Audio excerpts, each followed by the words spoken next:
Hema commission report കൊടുത്ത ശേഷം 2020 അവർ തന്നെ ഇത് ഡിസ്ക്ലോസ് ചെയ്യാൻ പാടില്ല എന്നോട് എഴുതി കൊടുത്തു ഗവൺമെൻറ്റിൽ.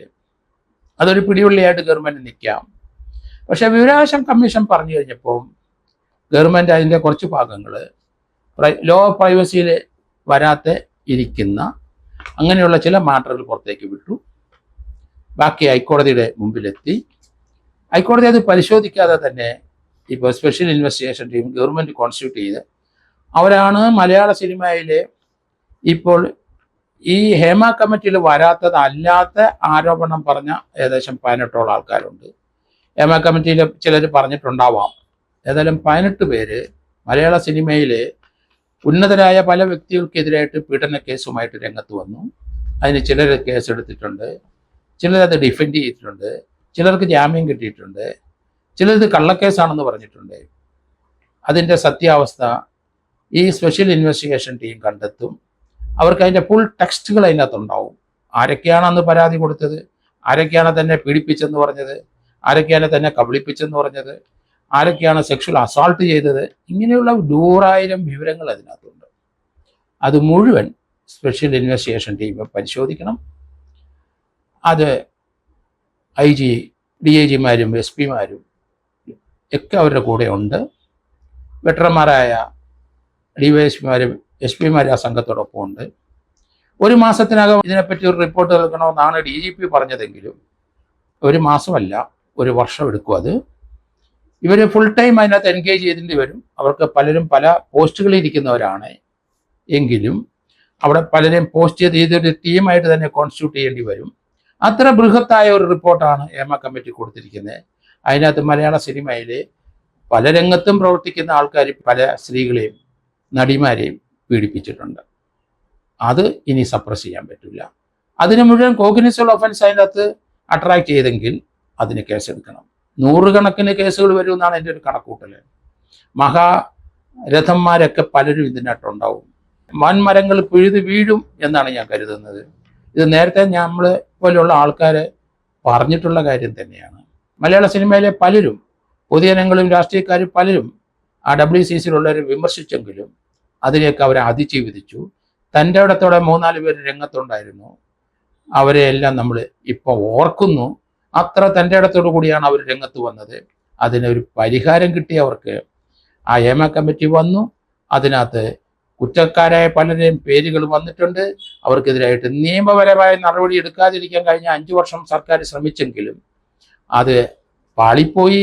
ഇപ്പം division bench, special bench constitute ചെയ്ത് പുതിയ ഉത്തരവുകൾ വന്നു തുടങ്ങി. അതിനകത്ത് അന്നത്തെ സാംസ്കാരിക വകുപ്പിൻ്റെ മേധാവി ആരായിരുന്നു, ആ ആളിന് തീർച്ചയായിട്ടും പഴി കേൾക്കും. ഇപ്പോഴത്തെ സാംസ്കാരിക വകുപ്പ് മന്ത്രിക്കും അതിൻ്റെ തീർച്ചയായിട്ടും പഴിയുണ്ടാവും. കാരണം എന്തുകൊണ്ട് ഈ 2 പേരും ഇത് പതുക്കി വെച്ചു? അത് സാംസ്കാരിക വകുപ്പിന് പ്രത്യേക മന്ത്രിയുണ്ട്. അതിനകത്ത് കഴിഞ്ഞ മന്ത്രിസഭയിലുള്ള ഒരു മന്ത്രി, ഈ മന്ത്രിസഭയിലുള്ള ഒരു മന്ത്രി, ഇവരെന്തുകൊണ്ട് ഇത് പുറത്തുവിട്ടില്ല?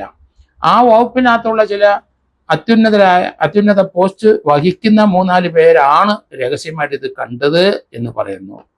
അവർക്ക് ഇത് അറിഞ്ഞിട്ട് എന്തുകൊണ്ടാണ് അവരും കോഗ്നിസബിൾ ഒഫൻസ് എന്തുകൊണ്ട് റിപ്പോർട്ട് ചെയ്തത്? നിയമപരമായ 100 പ്രശ്നങ്ങൾ ഇതിനകത്ത് വന്നുകൊണ്ടിരിക്കുകയാണ്.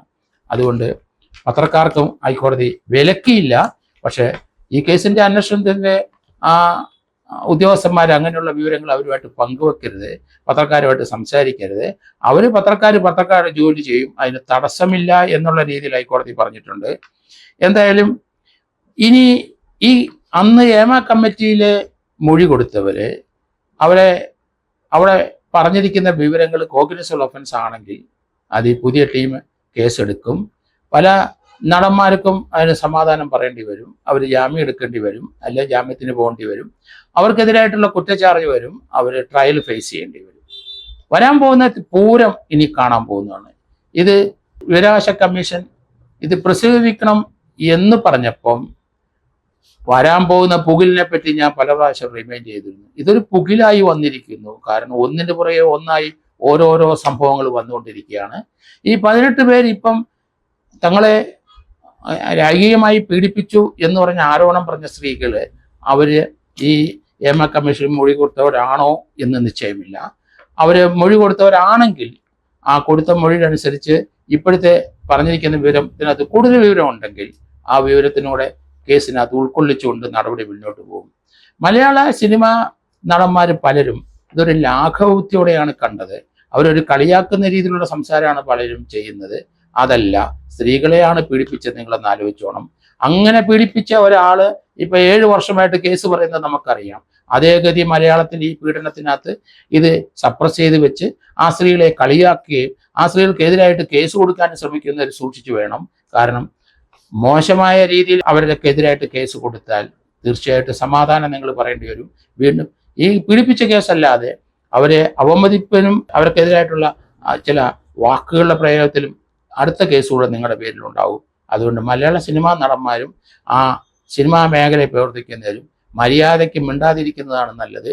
കാരണം ശക്തമായ നടപടി SITയുടെ ഭാഗത്തുനിന്നുണ്ടാവും എന്നാണ് ഞാൻ കരുതുന്നത്.